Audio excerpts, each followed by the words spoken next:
कहानी की शुरुआत होती है साल 2600 बीसी से, जहां पर हमें खंदक राज्य दिखाया जाता है और इस राज्य के राजा का नाम था राजा अख्तौन, जो कि काली शक्तियों को हासिल करके हमेशा हमेशा के लिए अमर होना चाहता था। मगर इस शक्ति को हासिल करने के लिए पहले उसे एक ताज बनाना था और वो ताज एक दुर्लभ किस्म के धातु से बनता था जिसका नाम था इटर्नियम। और ये इटर्नियम सिर्फ खंदक में ही मिलता था।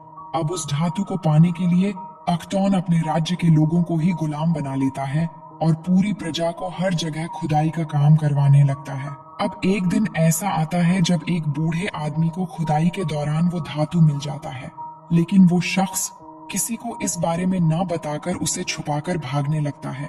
लेकिन खंदक के लोगों को इसके बारे में पता चल जाता है और देखते ही देखते उन लोगों के बीच लड़ाई शुरू हो जाती है।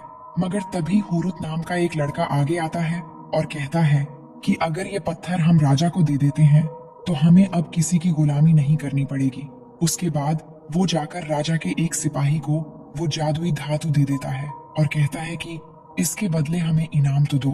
मगर वो सिपाही उस आदमी को अपने साथ पहाड़ी की चट्टान पर ले जाकर वहीं पर उसको जान से मार देता है। ये सब देखकर वो लड़का जिसने लोगों की लड़ाई रुकवाई थी, वो उस सैनिक से वो इटर्नियम छीनकर एक ऊंची जगह पर खड़ा हो जाता, जहां खड़े होकर वो अपने राज्य के लोगों को इटर्नियम दिखाता है, जिसके बाद से सभी लोग उस लड़के को ही अपने मसीहा की तरह मानने लगते हैं।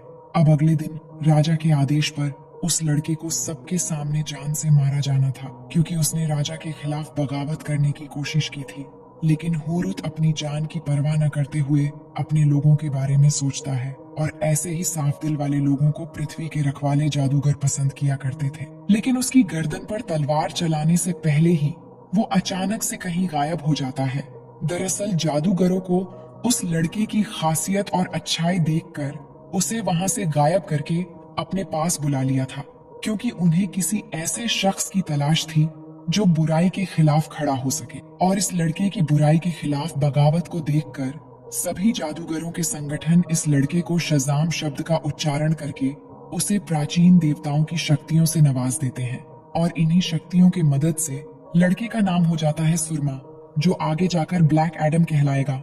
वहीं दूसरी तरफ अख्तौन ने भी इटर्नियम धातु से अपने लिए वो खास तरह का ताज बनवाकर तैयार कर चुका था, जिसे पहनकर वो काली शक्तियों को पा सकता था। मगर उससे पहले सुरमा उसे खत्म करने राजमहल आता है और राजा अख्तौन भी उस ताज की शैतानी शक्तियों का इस्तेमाल करता है। लेकिन सुरमा की देवीय शक्तियों के मुकाबले में राजा अख्तौन की शक्तियां नाकाम हो जाती हैं और सुरमा के देवीय शक्तियों के एक जोरदार धमाके के साथ राजा अख्तौन और उसका पूरा राज्य का विनाश हो जाता है। उसके बाद जादूगरों ने उस ताज को कहीं छुपा दिया ताकि ये कभी किसी इंसान के हाथ ना लगे, और सुरमा के बारे में इसके बाद से कभी किसी ने नहीं सुना। अब इसके बाद इस कहानी की सीन बदलकर 5000 साल बाद प्रेजेंट टाइम में आती है, जहां खंदक शहर अभी काफी एडवांस हो चुका है। लेकिन एक गैंग ने पूरे तरीके से इस शहर पर कब्जा किया होता है, जो लोगों पे जुल्म कर रहे हैं, लूट मार कर रहे हैं और पूरी तरह से इस शहर को कंट्रोल में कर रखा है। असल में इस गैंग का एक ही मकसद था, उस ताज को तलाश करना, जिसको राजा अख्तौन ने 5000 साल पहले बनाया था, जो अभी भी कहीं ना कहीं इसी शहर में ही दफन है। अब हम एक लड़की को देखते हैं जिसका नाम है एड्रियाना। वो भी इसी ताज को ढूंढ रही होती है। ये लड़की पुरानी चीजों को ढूंढने में काफी एक्सपर्ट है, क्योंकि ये एक आर्कियोलॉजिस्ट है और हिस्ट्री की बहुत सी अनोखी चीजों के बारे में ये जानती है। तो ये लड़की अपने कुछ साथी, जिनका नाम करीम, इश्मेल और सलीम है, उनके साथ एक गुफा में जाती है, जहाँ पे काफी कोशिशों के बाद इसको वो ताज मिल भी जाती है। और उसके साथी इसी बात को लेकर खुश हो ही रहे होते हैं। तभी वहाँ पर गन लेकर कुछ गार्ड्स आ जाते हैं, जो एड्रियाना के लोगों को पकड़ लेते हैं। लेकिन यहाँ हमें पता चलता है कि एड्रियाना का ही एक साथी, जिसका नाम इश्मेल है, वो उसी गैंग के साथ मिला हुआ है जिसने पूरे शहर पर कब्जा कर रखा है, और ये सब गार्ड्स भी उसी के हैं।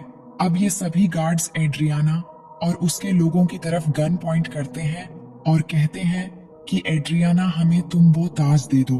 तभी एड्रियाना नीचे देखती है जहाँ पे पुरानी भाषा में कुछ लिखा हुआ था।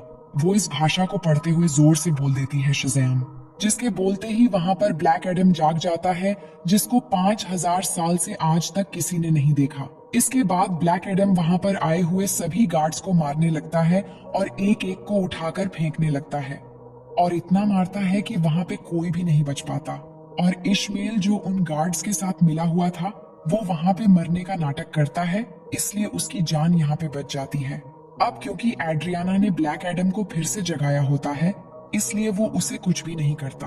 अभी ब्लैक एडम वहीं पर होता है कि उस गैंग के कुछ और लोग भी आ जाते हैं और उस पर एक स्पेशल वेपन से अटैक करते हैं। ये वेपन उसी इटर्नियम मटेरियल से बना होता है जिसकी मदद से वो ताज भी बना था। और जैसे ही ये रॉकेट मिसाइल ब्लैक एडम को लगता है तो उसे चोट लग जाती है, जिसके बाद ब्लैक एडम उसे मारने वाले गुंडे की तो जान ले लेता है, लेकिन उस रॉकेट मिसाइल के लगने की वजह से वो खुद भी बेहोश हो जाता है। तो हमें यहाँ पे ये पता चलता है कि इटर्नियम एक ऐसा मटेरियल है जो ब्लैक एडम की कमजोरी है, और इसी मटेरियल से ब्लैक एडम को मारा भी जा सकता है। ये देखते हुए एड्रियाना काफी परेशान हो जाती है और वो ब्लैक एडम को अपने घर ले जाती है, जिसके बाद जैसे ही ब्लैक एडम को होश आता है तो वो